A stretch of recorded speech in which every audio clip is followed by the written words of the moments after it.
I'm ready. Okay, cool. So, I want you to point to a partner, okay, point to someone next to you, and dance more ridiculously than that person. Okay? Challenge them now. For 10 seconds, go!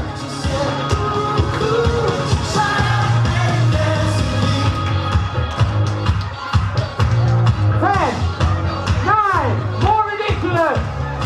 8, 7, 6, 5, 4, 3, 2, 1, and stop!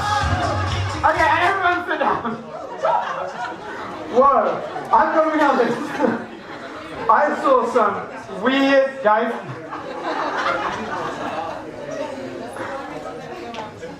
I just see people saying, did you see that person? I thought there was going to be some stripping going on, tops flying, a bra thrown across the room. It's pretty dangerous, right? Okay, so to start today, guys, I wanted to ask you all a quick question. And the question is, have you ever had a hero in your life? Could you raise your hand if you ever had a hero? Okay, cool. The majority of the room, great.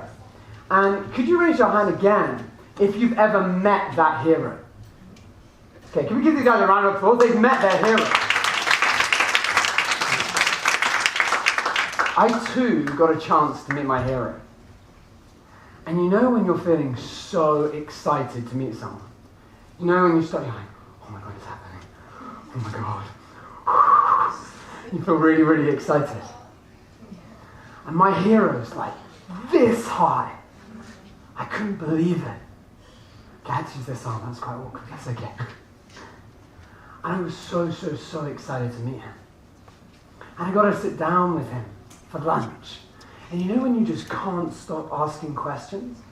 Because you just want to know so much about this person. It just inspires you. And you're there and you're thinking, I just want to understand more. I really want to get to know this person. So I'm there. I spend time and I sit down. I really understand this person's story. And I want you to imagine that your hero, or if you have a hero, the person that you admire the most in the world is standing right here. And you look at them with awe, and you look at that person and you think, wow.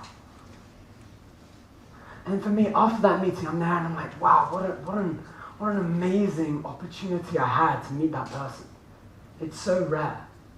Because most of your heroes, they're so busy, but the fact that you could spend one-on-one time with them was amazing.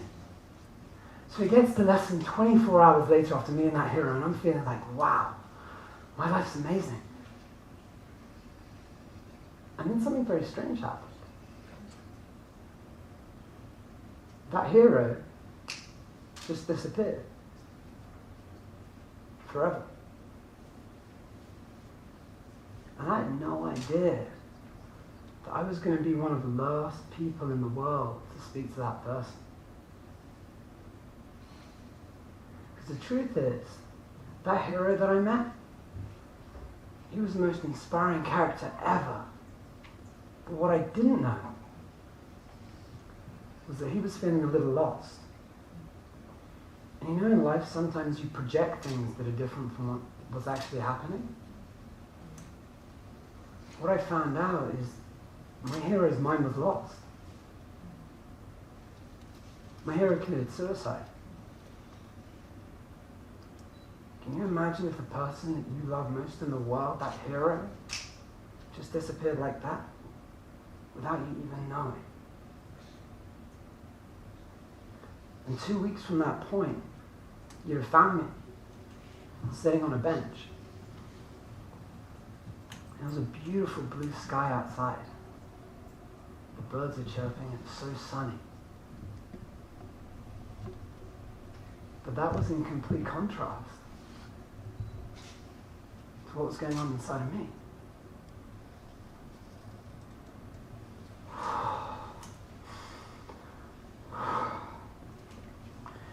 Have you ever done that point where you start doing that internal dialogue? Okay. You've got this, come on.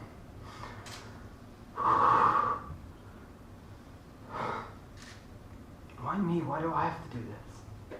Why isn't there anyone else? We now welcome Ben Ivey to the stand.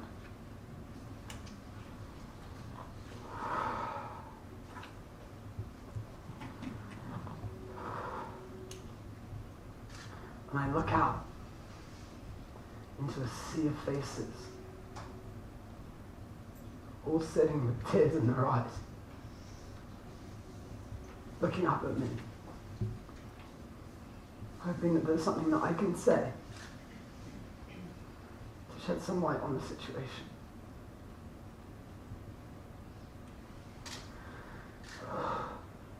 We're all so fortunate to have known Mark. Because the truth is, Mark was more than my hero. Mark was someone that was there from when I was really young. Mark was like family to me. Mark was family to me. Mark was my best friend. He was like a brother. He was even more than that. Mark was my dad.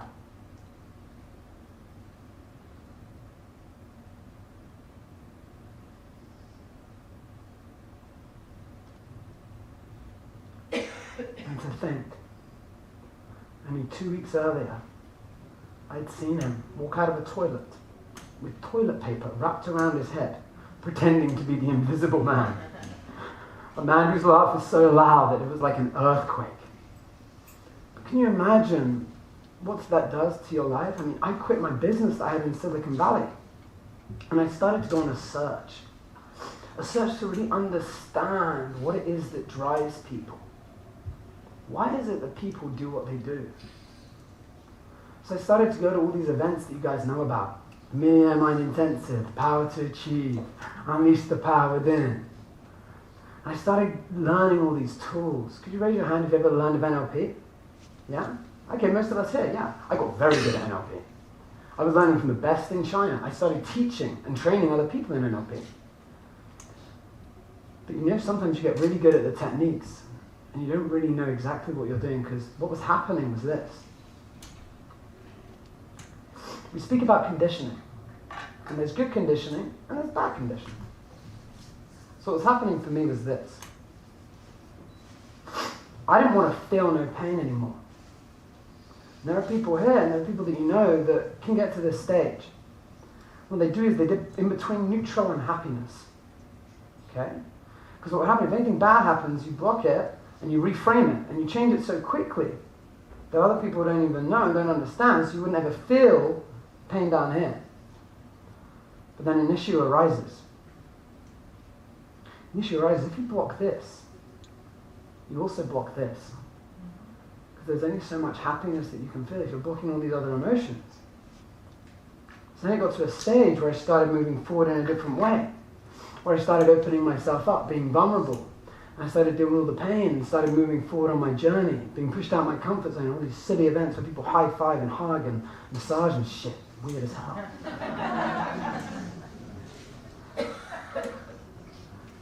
And as I started moving forward, I realized that there were some things that I needed in order to help people. I needed to know how to move people very fast and very quickly. And NLP can do that, but I wanted more than that. So I started to learn from, as most of you know, like Tony Robbins. So I did strategic intervention coaching with him, and I wanted to understand how I move people very quickly. Okay, so people in this shit, I wanted to be able to move them really quickly. So that was fine, I did that, and I got very good at moving people. But then I had an issue. Where on earth are they moving to? Because people come up with all these definitions of what happiness is, what fulfillment is. Like, what even is it? So I started to research, and I started to come up with frameworks, and I started to understand the top people in their level. What did they do? And so I'm in Silicon Valley, right? You're meeting people that are millionaires. You're meeting people in China that have nothing. And like, what are the comparisons? What are the similarities? So then I started to build something, and I started to build my fulfillment artist framework. I did that in my seminar. What I wanted to understand was like, where can I lead these people to? So I had this, but then I had another issue. And the issue that I had is, and some of you may agree, some of you may disagree. I didn't feel comfortable enough with dealing with people that were suicidal. Using the frameworks that I knew, I didn't feel comfortable enough. So what could I do? Well, very simple. You do some research and you find guys that are very, very good at what they do. So I found a guy called Matthew Duval. Now Matthew Duval has manned suicide hotlines for 30 years. He's studied everything from black magic to shamans, you name it, he's done it. Hypnotherapy, a bunch of different stuff. Because I didn't believe that it has to take so long for people to do all these things. Why does it have to take so long for people to change? What a pile of bollocks. Right, so I started learning from him. He's developed these methods. They used to take 2 hours, then 1 hour, then half an hour, now like 5 minutes. I can remove suicide from people between 5 and 20 minutes. That's ridiculous. So I can be able to move people and I move people forward. But what I wanted to speak to you about today is patterns. How can I help you guys out today? That's the whole point of this event, is giving value. Right? You can share with a story, you can feel, you can do that. The whole point of today is so you can take something and move forward. Okay? You can actually take something, actually use something in your life. Because knowledge is just potential power. Implementation is everything. If knowledge was everything we needed, we would all have 8-packs and we'd all be millionaires. Knowledge is not what you need. Then there's another issue. And the issue is, people will come to me and they say, Ben, I really need some help with this thing. And let's say you guys are apple trees and I'm a pear tree. You guys need this technique. Okay, I could give you this pear. But if I stick a pear on an apple tree, what do you think will happen? And you're like, can I reply? It's going to die. And then you're like, that doesn't work for me. Crap technique. I need something different. I give you another pear. You're still the same apple tree. Because we run these patterns throughout our lives. And these patterns run on and on and on. It's the same thing with suicide. Because people that are suicidal, the issue that you have is they're suicidal for and then they stop for 10 years, and everything's going great, and they condition themselves to a certain way, then shit happens, and they go back to suicide. Why is that? So what happens is something happens. And there's lots of different types of suicide, but basically there's just patterns that we end up repeating. So for you guys now, I want you to think about what is a pattern in my life that I'm thinking about. The first thing I want you to do today is identify a pattern for yourself. So just reflect, and just the first thing that comes up, just identify a pattern that's coming on in your life. Once you've identified that pattern, next, I want you to accept it. One of the hardest things is for us to do is to finally accept a pattern in our lives. We just deny. No, I'm not needy in relationships. Why won't they love me? Laughing's recognition, right? Why is it I keep attracting the same type of partner? All girls are so weird, or all guys are such jerks. Why is it that everyone that I work with is a dick? Why is it that we keep creating these patterns? So identify it, right? Find it. But what's next? Well, now you've got to believe that you can change it. Because a lot of us get stuck in this victim mentality that all this shit has happened to us, so now we can't do anything else. Now we're stuck to be this way for our lives. There's nothing else we can do. But then moving forward from that, how do we change it? So there's 3 ways I want to share with you guys today how you can change patterns.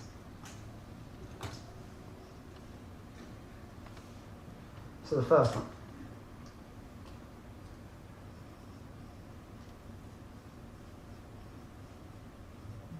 Manipulation. What do I mean by this? This is manipulating one of the first memories that happen that causes you to be a certain way. Okay? Because what happens is, something will happen in our life and it's got a really big emotional intensity. Okay? Let's say when you're younger, someone goes, "You're fat!" And that was your mum or your dad, right? That moment can be so intense for you, right? That everything else is just a pattern running off that.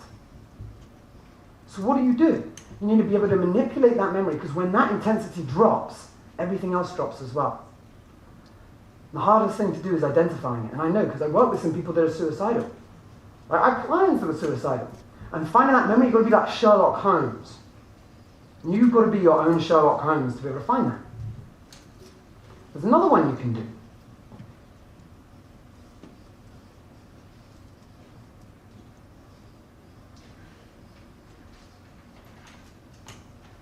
That should interrupt the pattern. Okay, so we keep doing the same patterns over and over and over again. We keep attacking the same types of relationships, same types of people. And you can interrupt the pattern in so many different ways. You know something that like your mum says, your parents say, right, that really makes you angry. And they just say something and you're like, oh, no, I always do that, and you go, oh. Why is that? How could you interrupt it? Do something different. Say, you know what? No, not today. And you just go like this, and you stand there in just like a really weird position. You can't be angry like that. You can't be tense. And it's hilarious. You do these weird things, and suddenly you're not angry anymore. You're like, wow, this is the most ridiculous thing I've ever done. Speaking of ridiculous things, let me share a funny story. If you want to interrupt your pattern, I seriously recommend this. Go do laughing yoga. Has anyone ever done this? Could you raise your hand? The most ridiculous thing I've ever done in my life. And I've done some ridiculous things. Okay? So, guys, pay attention please, because I've only got a couple more minutes. This is what happens in laughing yoga. There's a group of you, and you just laugh. Just like this. Ha ha ha ha ha ha. Where is she? And then like you're running, you're like, ha ha ha ha ha ha. And I kid you not, this must have been about a month and a half ago. I'm in Waterloo, okay, and there's a laughing yoga on Meetup. A networking event got cancelled. I saw this thing. I'm like, that's quite nice. And I go, and I think this is the most ridiculous thing I've ever done. So I recommend doing laughing yoga to interrupt the pattern. But for yourselves, with the pattern that you've identified, I want you to think about what is something that I can do to interrupt that pattern. And if you don't know, ask someone else. Isn't it funny how we can always resolve other people's issues, never our own? I know all the answers for me. So interrupting the pattern is really important too.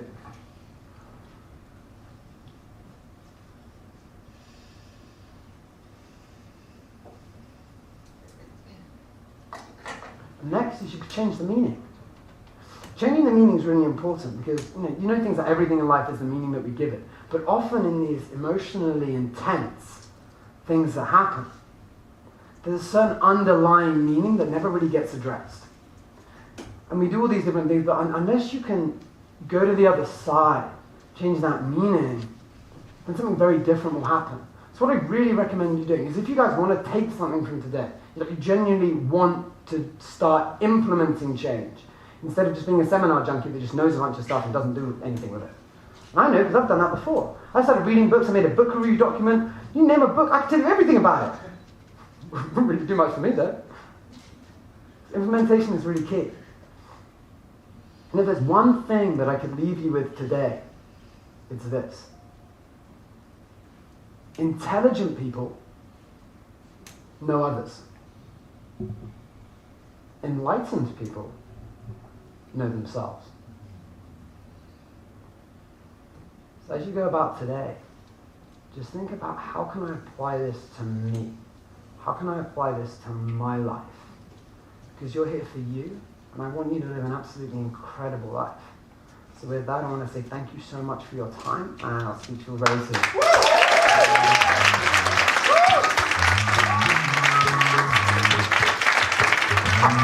soon.